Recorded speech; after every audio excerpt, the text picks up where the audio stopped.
He has to be the dumbest motherfucker on the planet. We might have to send him out to the clinic here, the brain clinic, get him checked out. I don't want to get into this pissing contest with Dana. Too late. He basically pulled his dick out, peed all over. Former UFC heavyweight who shared the octagon with some of the sport's biggest names. But when the fighting stopped, a different battle began. Have you seen this documentary, The Most Hated Man on the Internet? No. Did you hear? Who is the most hated man on the internet? His name is Hunter Moore. I don't Brendan know. Schaub just went like this. He traded gloves for microphones. He wasn't chasing titles anymore. He was chasing relevance. Then, the internet turned. If you go to Drake's comments or Kevin Hart's, Same LeBron's, they're getting hate, but they're not hate on me because I'm not successful. You know what I'm saying? Like, if I wasn't doing they wouldn't be hated. They would Like, have no- my level of success brings that. It's the story of what happens when fame collides with the internet. When one man becomes the punchline.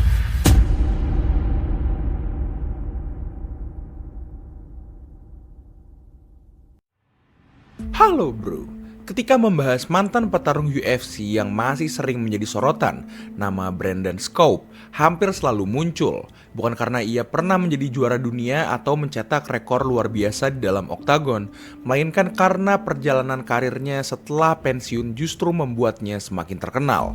Sebagai petarung, Schaub pernah dianggap sebagai salah satu prospek heavyweight yang menjanjikan. Ia lolos dari The Ultimate Fighter, mengalahkan beberapa nama besar, dan bahkan sempat menjadi main event UFC. Namun setelah pensiun, hubungan antara dirinya dan UFC perlahan berubah. Ia mulai mengkritik kebijakan organisasi, mempertanyakan pembayaran petarung, membahas konflik internal, hingga beberapa kali berselisih secara terbuka dengan Dana White. Di saat yang sama, citranya di masa penggemar juga berubah. Ia menjadi salah satu figur MMA yang paling kontroversial. Setiap komentarnya memicu perdebatan, setiap podcast menjadi bahan diskusi, dan sebagian besar kritik yang ia lontarkan justru membuat hubungannya dengan UFC semakin renggang. Lalu muncul pertanyaan besar, apakah UFC benar-benar berbalik melawan Brendan Schaub? Atau sebenarnya Schaub sendirilah yang memilih jalan berbeda setelah tidak lagi berada di bawah kontrak UFC? Brendan Schaub bukan berasal dari dunia MMA sejak kecil. Ia lebih dikenal sebagai atlet football sebelum akhirnya beralih ke seni bela diri MMA. Keputusan itu membawanya ke Ultimate Fighter Season 10, musim yang melahirkan banyak petarung heavyweight berbakat seperti Roy Nelson, Matt Mitrione, dan Kimbo Slice. Meski gagal menjadi juara, Schaub berhasil menarik perhatian UFC. Ia memiliki ukuran tubuh ideal, pukulan keras, dan kemampuan atletik yang cukup baik. UFC melihatnya sebagai aset untuk memperkuat divisi heavyweight yang saat itu sedang berkembang. Beberapa kemenangan atas Gabriel Gonzaga, Mirko Cro Cop, dan Matt Mitrione membuat namanya mulai diperhitungkan. Pada titik ini, hubungan Schaub dan UFC berjalan sangat baik. Ia mendapatkan kesempatan tampil di kartu utama dan menjadi salah satu wajah baru divisi heavyweight. Momentum Schaub mulai berubah ketika ia menghadapi nama-nama elit. Kekalahan KO dari Antonio Rodrigo Nogueira menjadi salah satu momen paling dikenang dalam karirnya. Setelah itu, ia kembali mengalami knockout brutal saat melawan Travis Browne. Sebagai heavyweight, menerima knockout keras bukanlah hal yang biasa. Resiko cedera otak jauh lebih tinggi dibandingkan dengan kelas yang lain. Orang yang paling mengkhawatirkan kondisi Schaub justru bukan UFC, melainkan Joe Rogan. Dalam percakapan pribadi yang kemudian terkenal, Rogan menyampaikan bahwa menurutnya Schaub sudah tidak layak untuk terus bertarung. I worry about your commitment to fighting, and I worry about where you stand. Not your commitment to training, not your commitment to training, not your commitment to give it your all. I think you have one foot out the door. I think you're looking. You disagree? Mm-hmm. I think you're looking at where the future is going to take you, and that you can't do this forever. Your brain doesn't get better, and that's what I worry about you more than anything. You have a strong ego. There's no way around that.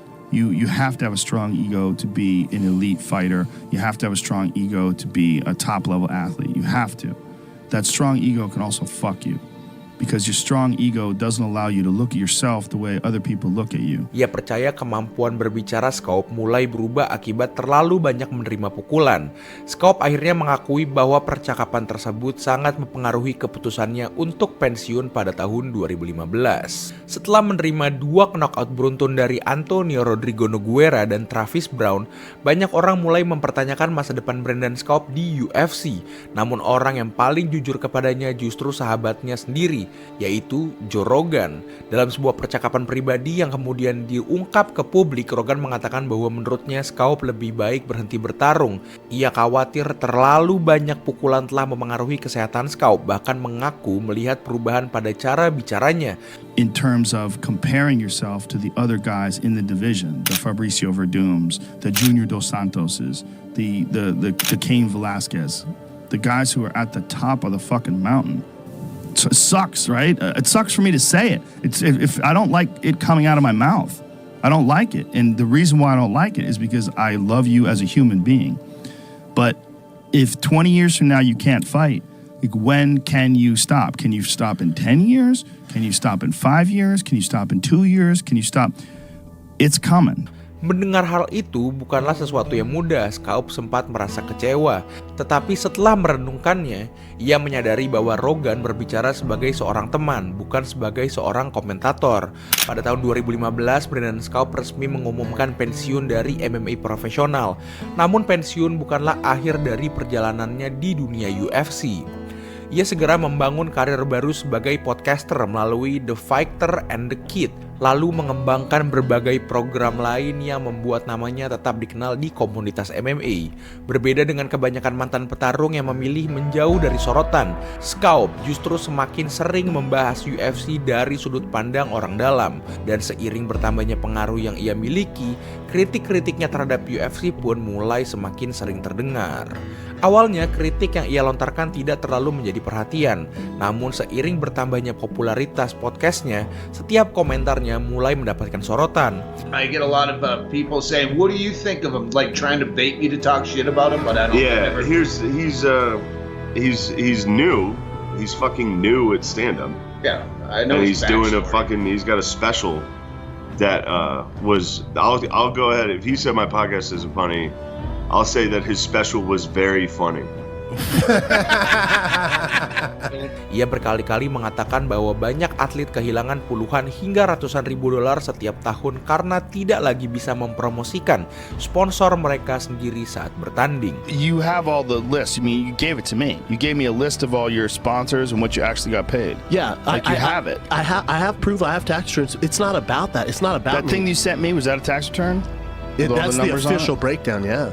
Yeah, well, that's it. That settles the argument. Why don't you just release that? Because I don't want to. It's not about that. I don't want to get into this pissing contest with Dana. Too late. You think? Too late. I disagree. You're in a pissing contest. Nah. He pissed on you. Meski Scope sudah pensiun ketika program itu resmi berjalan, ia mengaku memahami dampaknya karena pernah merasakan bagaimana pentingnya sponsor bagi petarung yang belum memiliki kontrak besar. Kritiknya tidak berhenti di situ. Dalam berbagai kesempatan, Scope juga mempertanyakan pembagian pendapatan di UFC. Ia menilai nilai perusahaan terus meningkat, pendapatan dari hak siar, sponsor, hingga pay-per-view terus bertambah. Ia juga beberapa kali membela petarung yang sedang bernegosiasi kontrak dengan UFC.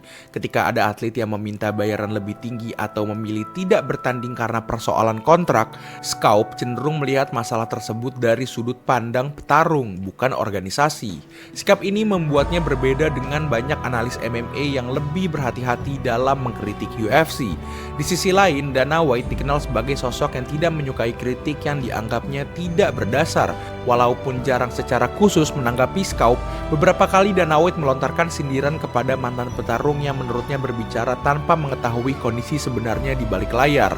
Scope pun tidak tinggal diam. Ia tetap menyampaikan pendapatnya, bahkan ketika tahu komentarnya akan memicu kontroversi. If you know anything about the sport, this is a guy that was actually in the sport, training and fighting and everything else. If Pat really said that, it's fucking holy shit. We might have to send him out to the fucking clinic here, the brain clinic, get him fucking checked out. Done with me? I believe that was Brendan Schaub who said that. It was what? Brendan Schaub who made up that conspiracy. Oh, it wasn't Pat Miletich? I think so. Well, I apologize to Pat Miletich then. that makes sense. Bye. Semakin lama hubungan keduanya tampak semakin dingin. Scope tidak lagi dipandang sekedar sebagai mantan petarung UFC, melainkan sebagai komentator independen yang berani mempertanyakan keputusan organisasi tempat ia pernah berkarir. Namun menariknya, tidak pernah ada pernyataan resmi bahwa UFC memusuhi Brendan Schaub. Tidak ada larangan baginya untuk membahas UFC, dan tidak ada bukti bahwa organisasi tersebut secara terbuka berusaha menjatuhkannya. Yang berubah adalah posisi mereka. Dulu Brendan Schaub berbicara sebagai bagian dari UFC, kini ia berbicara sebagai orang luar yang memiliki pengalaman dari dalam. Dan terkadang suara dari mantan orang dalam adalah kritik yang paling sulit untuk diabaikan. So we're all chilling, and then my brother's like, fuck, Dana called you a fucking idiot. And I'm like, Dana called you a fucking idiot. Fucking idiot. And he's very to the point. Jika hubungan Brendan Schaub dengan UFC mulai memburuk karena kritiknya terhadap organisasi, maka hubungannya dengan para penggemar berjalan ke arah yang lebih rumit. Menjelang akhir karir bertarungnya, Schaub sebenarnya bukan sosok yang dibenci. Ia mungkin bukan petarung paling populer, tetapi juga bukan figur yang selalu menjadi sasaran kritik. Perubahan besar justru terjadi setelah ia menjadi podcaster. Brendan Schaub menjadi salah satu figur yang paling sering dijadikan memes. Potongan video podcastnya beredar luas, disertai komentar-komentar yang mempertanyakan kredibilitasnya sebagai analis. Bahkan muncul komunitas online yang secara khusus membahas dan mengkritik hampir setiap pernyataannya yang ia buat. Di sisi lain, Schaub tidak pernah benar-benar mundur. Alih-alih mengurangi exposure, ia terus memproduksi podcast, melakukan tur komedi, dan tetap mengomentari perkembangan UFC. Semakin banyak kritik yang datang, semakin sering pula namanya muncul dalam perbincangan dunia MMA. It's it, Brandon Schaub. He gave his opinion on Dana. They ate his ass alive like piranhas. It's so dumb. I didn't talk to him about that, but first of all, he's wrong. Yeah, he's wrong about the theory. Look, Brendan's my boy, but he needs a handler. Yeah. He needs someone like me around him all the time. What are you gonna do? No. Yeah. Here's why. Yeah. And he'll go, yeah, you're right. I get where you coming from with Brendan, and then it's like I don't understand why our community, they hate him in a way. Like I don't know the percentage, but he gets a lot of shit.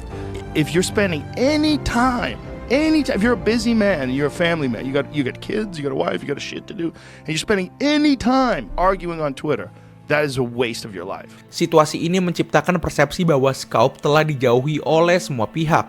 Padahal kenyataannya lebih kompleks. UFC memang tidak lagi memiliki hubungan dekat dengan dirinya.